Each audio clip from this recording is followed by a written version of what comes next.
At Thanksgiving dinner, my sister stood up, lifted her glass, and said, "We voted, and you're not family anymore." The room burst into laughter and clinking silverware like my exile was the punchline to a joke.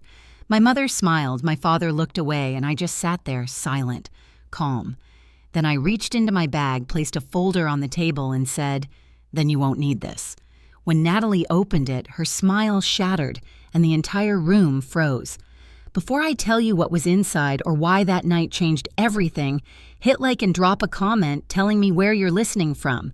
Have you ever been betrayed by your own family and decided you were done?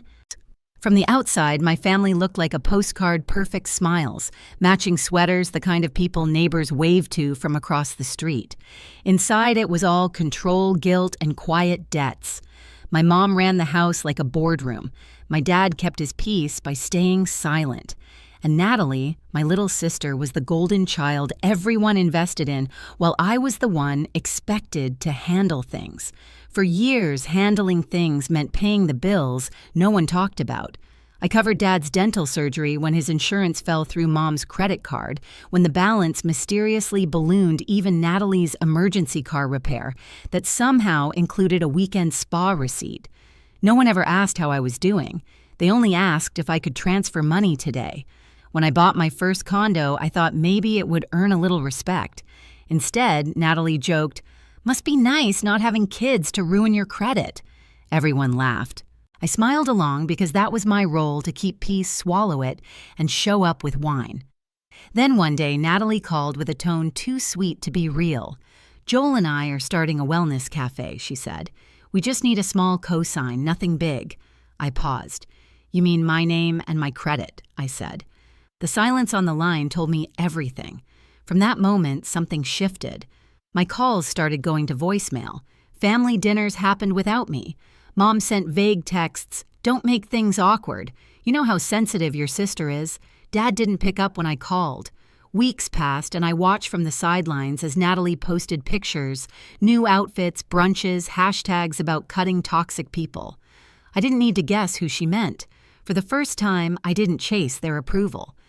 I sat in my apartment lights low, scrolling through years of receipts, payment confirmations, and old messages.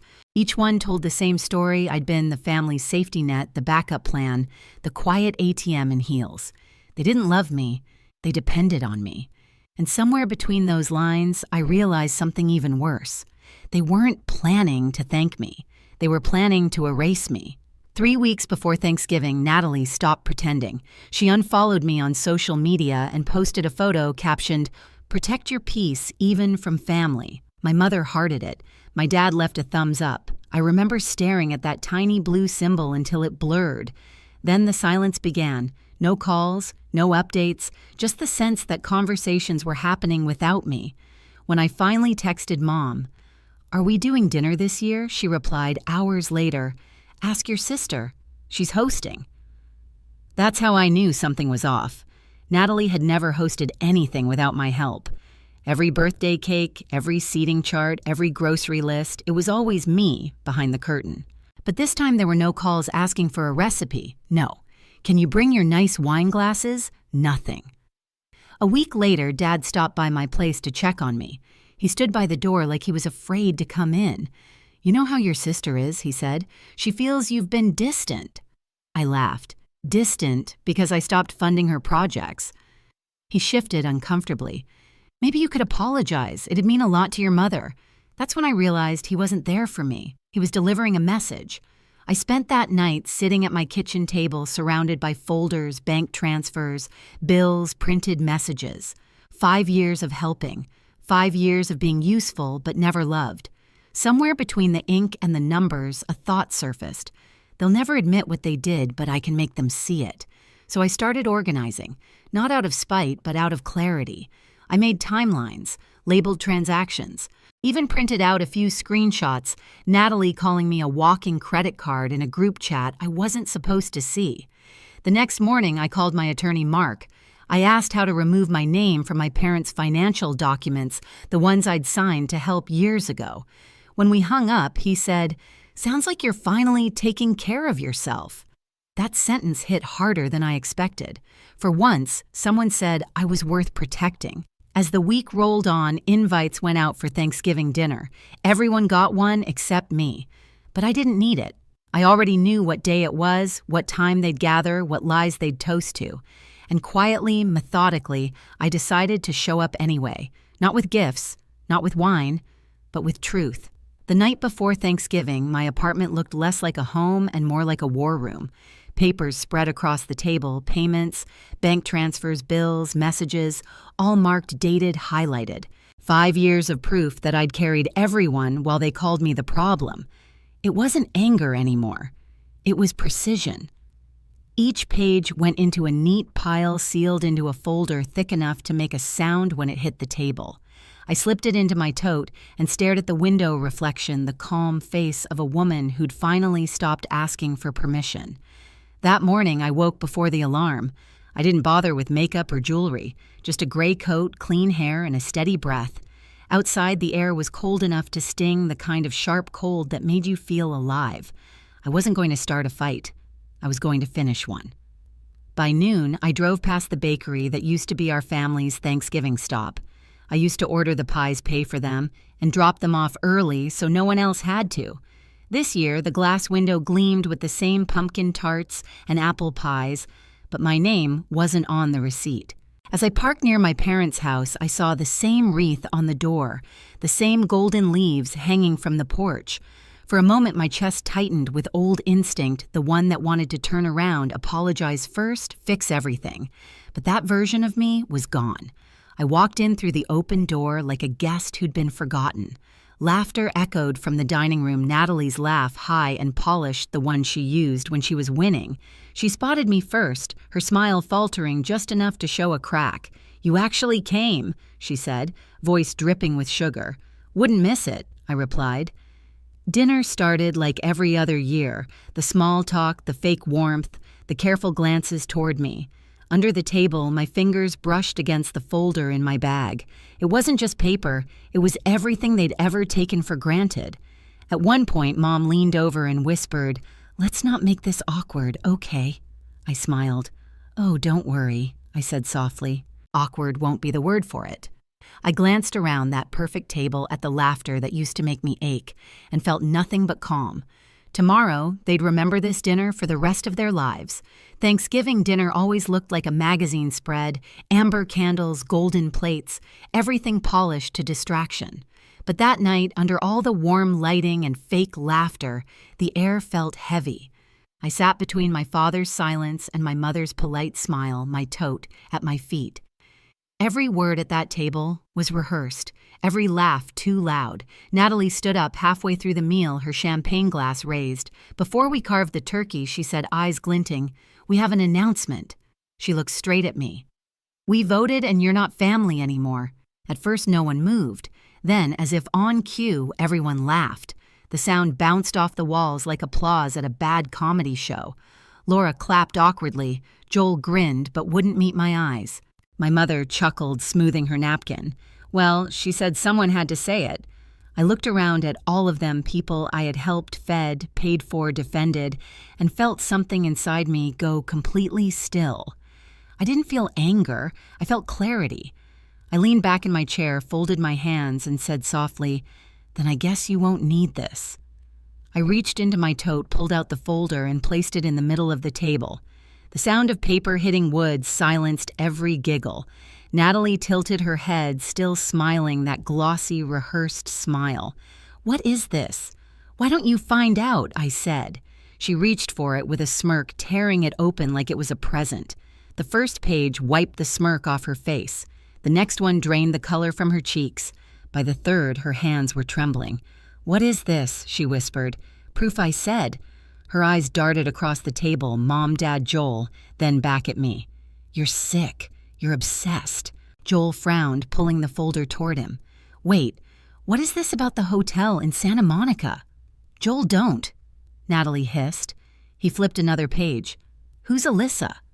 The name dropped into the silence like a stone. Natalie's face twisted. "You had no right.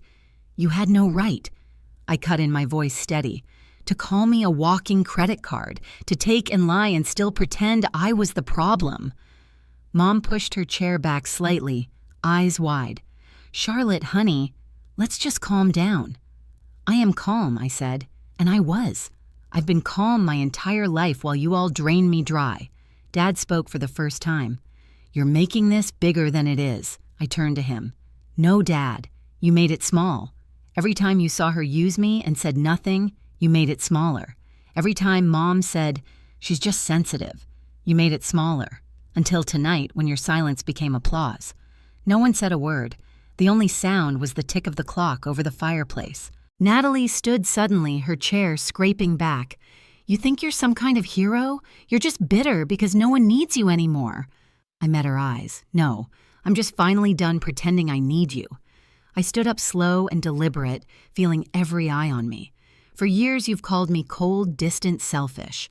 But tell me who's been paying your debts, who bailed you out when Joel lost his job, who kept the lights on in this house. It wasn't love keeping this family together, it was my money." Mom's face went pale. "That's not fair." "No," I said sharply. "Fair would have been someone saying thank you.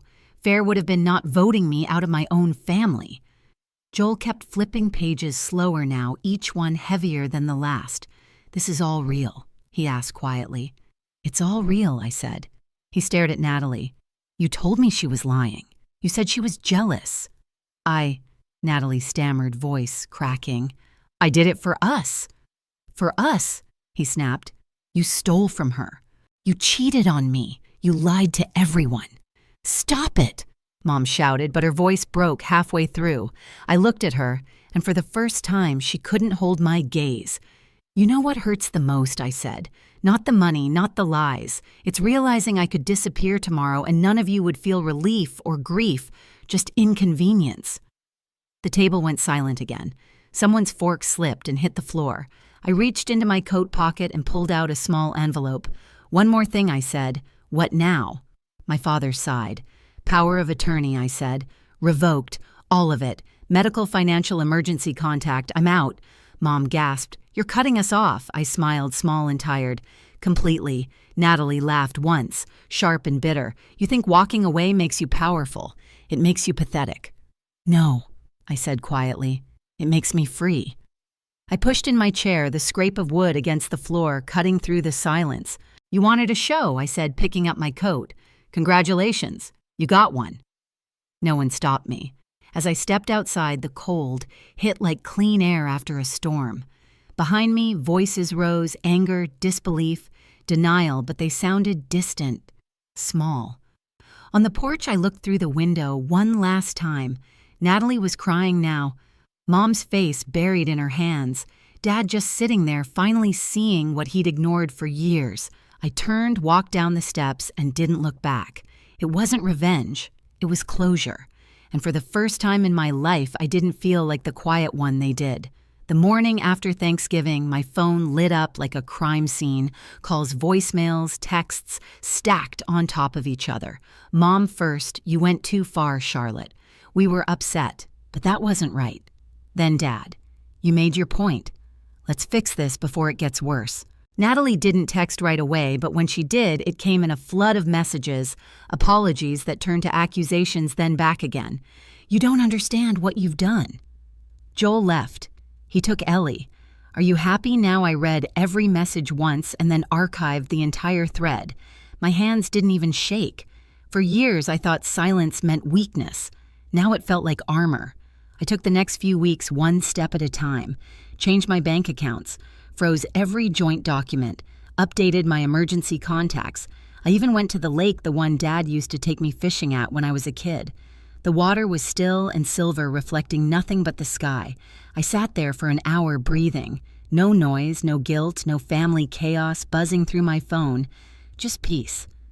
By Christmas, I had moved to a new apartment. It was smaller, quieter, but mine.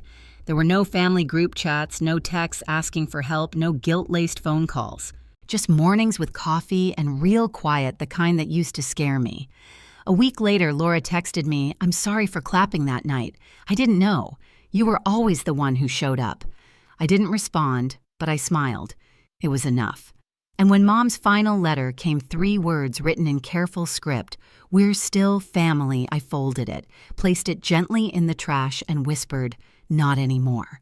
I cooked dinner alone that night, one plate, one glass of wine, one quiet apartment. No drama, no pretending. Just the hum of the heater and the sound of my own fork against the plate. For the first time in my life, I wasn't waiting for someone else's approval. I wasn't waiting for the next crisis call or apology that would never come. I set my phone face down, looked out the window at the city lights, and felt something I hadn't in years. Peace that didn't need permission. The kind that comes when you finally stop saving people who never intended to save you back. They used to call me cold, distant, unloving. Maybe I am. But I'd rather be alone in peace than surrounded by people who only loved me for what I gave them. If you've ever had to walk away from your own family just to survive, I get it. You're not heartless, you're healing. And if this story hit close, tell me where you're listening from. Share it and subscribe for more. Because sometimes, letting go isn't losing. It's finally winning.